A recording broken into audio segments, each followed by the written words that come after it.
दोस्तों, welcome to my YouTube channel. आज हम बात करने वाले हैं हिस्ट्री का चैप्टर नंबर 1 क्लास 10 यूरोप में राष्ट्रवाद।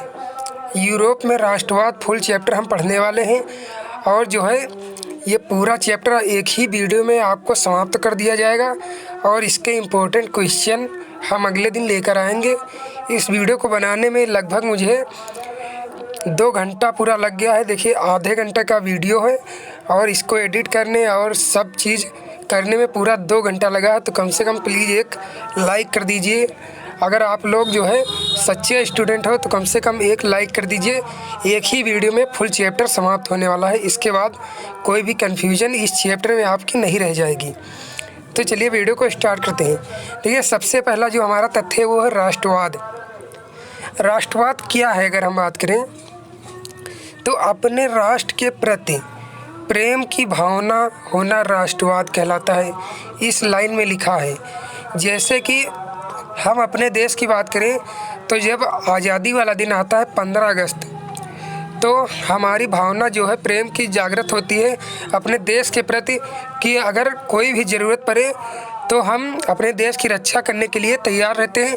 तो वो जो भावना होती है देश के प्रति, वही हमारा राष्ट्रवाद कहलाता है। अपने राष्ट्र के प्रति प्रेम की भावना ही राष्ट्रवाद कहलाता है। अगला तथ्य हमारा है वो है राष्ट्र। राष्ट्र क्या है? अर्नेस्ट रेनर के अनुसार, अर्नेस्ट रेनर जो है इनके अनुसार समान भाषा, नस्ल, धर्म से बने क्षेत्र का राष्ट्र कहते हैं। यानी कि एक ही भाषा होनी चाहिए और एक ही धर्म होना चाहिए। जैसे अगर हिंदी है तो हिंदी भाषा होनी चाहिए, अगर इंग्लिश है तो इंग्लिश होनी चाहिए, अगर जो है कोई और है भाषा उर्दू तो उर्दू होनी चाहिए। एक ही भाषा अगर है और एक ही धर्म है तो उसको हम राष्ट्र कहते हैं। तो ये राष्ट्र की बात हो गई। अब देखिए, एक राष्ट्र लंबे प्रयासों, त्यागों और निष्ठा का चरम बिंदु होता है। जब बहुत त्याग किए जाते हैं और बहुत प्रयास किया जाता है तब एक राष्ट्र बनकर तैयार होता है। तो ये तथ्य आपके क्लियर हो गए। अब हम अगले तथ्य की ओर चलते हैं। अगला तथ्य हमारा नेपोलियन। देखिए, नेपोलियन कौन था? ये जो है अपने कार्यों द्वारा अपनी योग्यता के बल पर 24 वर्ष की आयु में ही सेनापति बन गया था और उन्होंने कई युद्धों में फ्रांसीसी सेना की जीत दिलाई। जो है नेपोलियन बहुत ही बड़ा था। ये फ्रांस में रहने वाला था और इन्होंने जो है सेना को जीत दिलाई और लोकप्रियता हासिल की और पीछे मुड़कर कभी नहीं देखा और फ्रांस का ये शासक बन गया। तो ये नेपोलियन के बारे में जनरल इनका जीवन परिचय यहाँ पर लिखा है जन्म, लेकिन इससे कुछ मतलब नहीं है आपको। देखिए अगला पॉइंट। अब हम देखेंगे जर्मनी और इटली का एक निर्माण कैसे हुआ। 1848 में यूरोपियन सरकार ने बहुत कोशिश की और जर्मनी का एकीकरण कर दे, परंतु ऐसा नहीं कर पाए। देखिए, 1848 में बहुत कोशिश की गई लेकिन जो है जर्मनी का एकीकरण नहीं हो पाया, क्योंकि राष्ट्र निर्माण की यह उदारवादी पहल राजशाही और फौज की ताकतों ने मिलकर इसको दबा दिया। जो है जब एकीकरण का कार्य किया गया तो इसको दबा दिया गया। उसके बाद प्रशा ने यह भार अपने ऊपर लेते हुए कहा कि जर्मनी का एकीकरण करके ही रहेंगे। जो है जब ये प्रक्रिया नहीं हो पाई तब जो है प्रशा ने यह भार अपने ऊपर ले लिया और उन्होंने कहा जर्मनी का एकीकरण करके ही रहेंगे। तो जो है कैसे जर्मनी का एकीकरण किया इसकी अब हम बात करेंगे। यहाँ पर ज़्यादा इम्पोर्टेंट तथ्य नहीं है। अब देखेंगे हम इटली का एकीकरण। देखिए यहाँ पर लिखा है, इटली का एकीकरण की प्रक्रिया का अध्ययन करने के लिए 3 लोगों पर विचार करना होगा। पहला है जिउसेप्पे मैत्सिनी, दूसरा है काबुल आपका और जिउसेप्पे गैरिबाल्डी। ये 3 लोग थे जिन्होंने इटली के एकीकरण में महत्वपूर्ण भूमिका निभाई थी।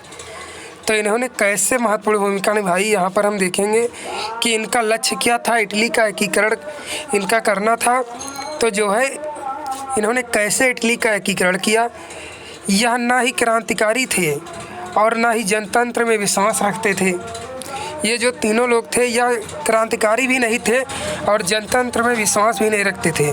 जनतंत्र यानी कि जनता का तंत्र जो है, फिर भी एकीकरण की प्रक्रिया में सहयोग और नेतृत्व किया।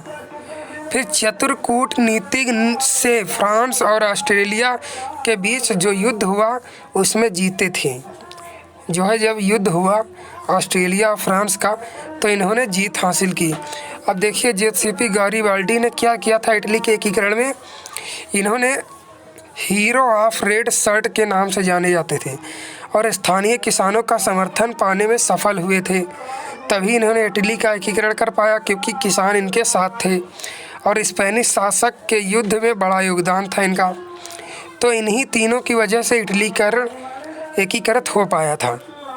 तो इतना आपको जानना है कि इटली का एकीकरण में किसने किसने भूमिका निभाई और क्या क्या किया।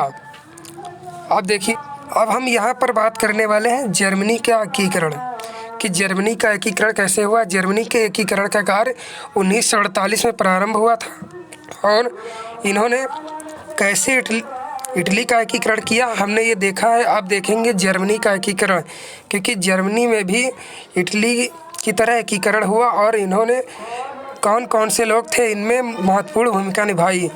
तो देखिए इसमें महत्वपूर्ण भूमिका निभाने वाले थे ऑटो वन बिस्मार्क। यहाँ पर लिखा है प्रस्सा के मुख्यमंत्री थे ऑटो वन बिस्मार्क, इन्होंने महत्वपूर्ण भूमिका निभाई। प्रस्सा ने एक राष्ट्रीय एकीकरण के आंदोलन का नेतृत्व किया था और उसके बाद उन्होंने क्या किया, 7 वर्षों के दौरान ऑस्ट्रेलिया, डेनमार्क और फ्रांस से 3 युद्ध में प्रस्सा की जीत हुई। जब जो है 7 वर्ष के दौरान ऑस्ट्रिया, डेनमार्क और फ्रांस से 3 युद्ध में प्रस्सा की जीत हुई और एकीकरण की प्रक्रिया पूरी हो गई। जनवरी 1871 में वर्साय में हुए एक समारोह में प्रस्सा के राजा विलियम प्रथम को जर्मनी का सम्राट घोषित कर दिया गया। सन 1831 में क्या किया गया, जब जर्मनी का एकीकरण हो गया तब जो है वर्साय में हुए एक समारोह में प्रस्सा के राजा विलियम प्रथम को जो है क्या कर दिया गया, जर्मनी का सम्राट घोषित कर दिया गया और वहीं पर उन्हें राजा बना दिया गया। जब वो राजा बन गए, क्योंकि जर्मनी का एकीकरण आपका पूरा हो चुका था, अब वो राजा बन गए और वहाँ पर राज करने लगे। अगले तथ्य की हम बात करें यहाँ पर,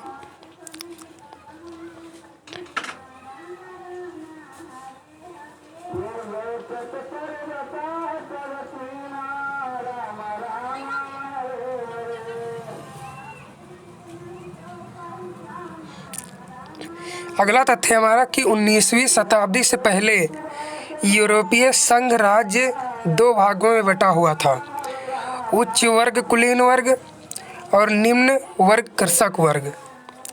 उच्च वर्ग को क्या कहते थे, कुलीन वर्ग, और निम्न वर्ग जो था वो कृषक वर्ग था। तो उच्च वर्ग जो कुलीन वर्ग था इसमें क्या बातें थी, इनकी जनसंख्या कम थी। जो है उच्च वर्ग यानी कि जो हाई क्लास के थे उनकी जनसंख्या तो कम थी, लेकिन वो पैसों में अधिक धनी थे, वो अधिक धनी थे।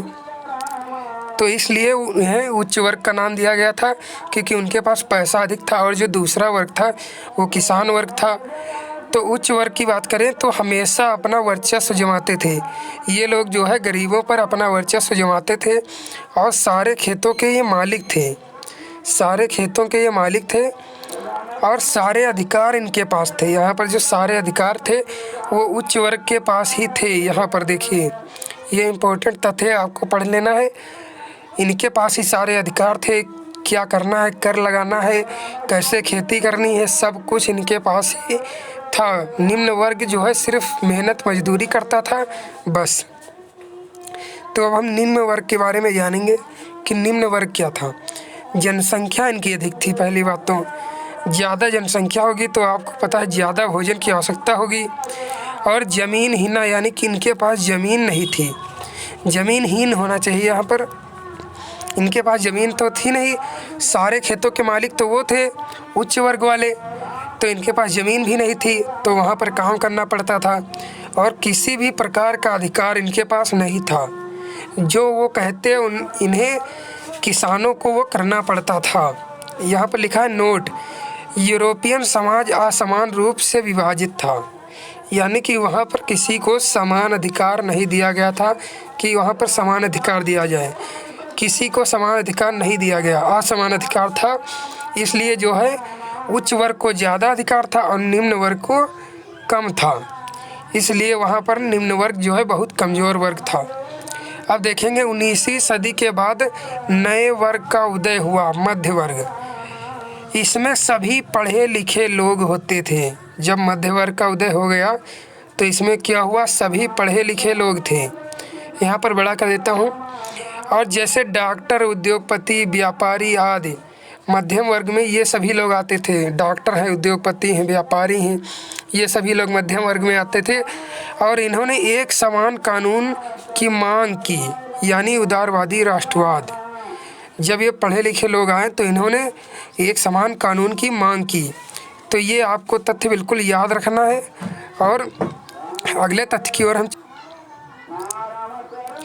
अब देखिए, यहाँ पर लिखा है फ्रांसीसी क्रांति और राष्ट्र का विचार। फ्रांसीसी क्रांति कब हुई? ये अक्सर आपका 1 नंबर में क्वेश्चन पूछा जाता है कि फ्रांस की क्रांति कब हुई। तो फ्रांस की क्रांति की शुरुआत 1789 में हुई थी। 1789 में हुई फ्रांस की क्रांति। और फ्रांसीसी क्रांति में लोगों की मांग थी कि राजतंत्र को ख़त्म कर दिया जाए और प्रजातंत्र को स्थापित किया जाए। राजतंत्र यानी कि जो राजा का तंत्र था उसको जनता कह रही थी कि समाप्त किया जाए और लोकतंत्र लगाया जाए। जैसे भारत में है, भारत में सरकार बनी है, उसी प्रकार लोकतंत्र लगाया जाए, ये जनता की मांग थी। और उसमें लोकतंत्र में चुनाव होता है और राजतंत्र में चुनाव नहीं होता है। तो जो है ये जनता की मांग थी कि जो है राजतंत्र को हटाया जाए और लोकतंत्र को लाया जाए। फिर सामूहिक पहचान क्या है? प्रत्येक राज्य में एक स्टेट जनरल चुना गया और उसका नाम बदलकर नेशनल असेंबली रखा गया। जो है हर एक राज्य में जनरल चुना गया, स्टेट जनरल चुना गया और उसका नाम बदलकर नेशनल असेंबली रख दिया गया। फिर दूसरा पॉइंट जो है वह फ्रेंच भाषा को राष्ट्रभाषा घोषित कर दिया गया। फ्रेंच भाषा जो वहाँ की थी भाषा, उसको राष्ट्रभाषा घोषित कर दिया गया। जैसे भारत में क्या है, हिंदी है राष्ट्रभाषा, हिंदी, वैसे वहाँ पर क्या कर दिया गया, फ्रेंच भाषा को राष्ट्रभाषा घोषित कर दिया गया। एक ऐसा कानून व्यवस्था लागू की गई जो सबके लिए समान हो। ऐसी कानून व्यवस्था वहाँ पर लाई गई जो सबके लिए समान थी। और आंतरिक आयत निर्माण, जैसे सीमा शुल्क समाप्त कर दिया गया। वहाँ पर सीमा शुल्क लिया जाता था गरीब वर्ग के लोगों से, वो समाप्त कर दिया गया। भार और माफ की कीमत समान व्यवस्था से लागू की गई। इसमें स्कूल और कॉलेज के छात्रों ने समर्थन दिया। इस कानून व्यवस्था को लगाने में स्कूल के और कॉलेज के जो छात्र थे उन्होंने समर्थन किया, जिसको जैकोबिन क्लब कहा गया। ये समर्थन जो है ये जैकोबिन क्लब कहा गया और ये 1 नंबर का क्वेश्चन पूछा जाता है। फ्रांस आर्मी ने समर्थन विदेशों में जाकर किया। फ्रांस आर्मी ने समर्थन विदेशों में जाकर किया और राष्ट्रवादी भावना को बढ़ाने पर बल दिया। तो इतने तथ्य आपको पढ़ना है सिर्फ, और ज़्यादा आपको नहीं पढ़ना है। बस इतने ही तथ्य आपके बोर्ड परीक्षा के लिए इम्पोर्टेंट है। तो ये चैप्टर आपका कंप्लीट हो गया है और इम्पोर्टेंट क्वेश्चन जो है मैं अगले दिन आपके लिए लेकर आऊँगा। तो अगर इस वीडियो को अभी तक लाइक नहीं किया है तो कम से कम एक लाइक कर दीजिए और चैनल पर नए हैं तो सब्सक्राइब कर दीजिए। Thank you. अब हम यहाँ पर देखने वाले हैं नेपोलियन का शासनकाल, कि नेपोलियन ने शासन कब किया था और उन्होंने कैसे राज किया था। वो प्रजातंत्र था या राजतंत्र था, क्या किया था उन्होंने। देखिए, नेपोलियन ने फ्रांस में अपना शासन शुरू किया तो प्रजातंत्र को हटाकर राजतंत्र स्थापित कर दिया। प्रजातंत्र जो था यानी कि लोकतंत्र, प्रजा का शासन था। प्रजा यानी कि जनता, जनता का शासन जो था उसको हटाकर राजतंत्र स्थापित किया, यानी कि राजा का तंत्र स्थापित किया और शासन करना स्टार्ट कर दिया। अब देखिए, नागरिक संहिता या नेपोलियन संहिता 1804 में जो है ये इन्होंने अपनी संहिता लाई। 1804 में नेपोलियन संहिता लागू कर दी। नेपोलियन संहिता क्या थी, इसके बारे में आपको इस चैप्टर में नहीं बताया गया है। सिर्फ बताया गया है कि नेपोलियन संहिता 1804 में लागू की गई। और अगला पॉइंट जो हमारा है वो एक कानून के समक्ष सबको बराबरी का अधिकार दिया गया। जब कानून लाया गया तो उसके समक्ष जो है सबका अधिकार दिया गया, वो भी बराबर। किसी को ज़्यादा या कम का अधिकार नहीं दिया गया। और संपत्ति के अधिकार को सुरक्षित बनाया गया, यानी कि किसी को संपत्ति का अधिकार नहीं दिया गया। यानी जैसे आपको रोड बनाना है, सरकार को अगर रोड बनाना है तो किसी व्यक्ति को संपत्ति का अधिकार नहीं है। सरकार चाहे तो उस पर रोड बना सकती है, अगर निर्माण कार्य करना चाहे तो कर सकती है, इसके लिए कोई रोक नहीं सकता। ये कानून लाया गया। अगला कानून जो लाया गया वो भूदासत्व और जागीरदारी शुल्क से मुक्ति दिलाई गई। पहले गरीबों को शुल्क देना पड़ता था, उच्च वर्गों को, उससे नेपोलियन ने उन्हें मुक्ति दिलाई। तो ये इम्पोर्टेंट तथ्य थे नेपोलियन का शासनकाल के अंतर्गत, ये आपको याद रखना है। अगला पॉइंट जो हमारा है वो है जागीरदारी क्या है। जागीरदारी हमको पढ़ना है। जागीरदारी, इसके तहत किसान, जमींदार और उद्योगपतियों द्वारा सामान का कुछ हिस्सा सरकार को कर के रूप में देना पड़ता था।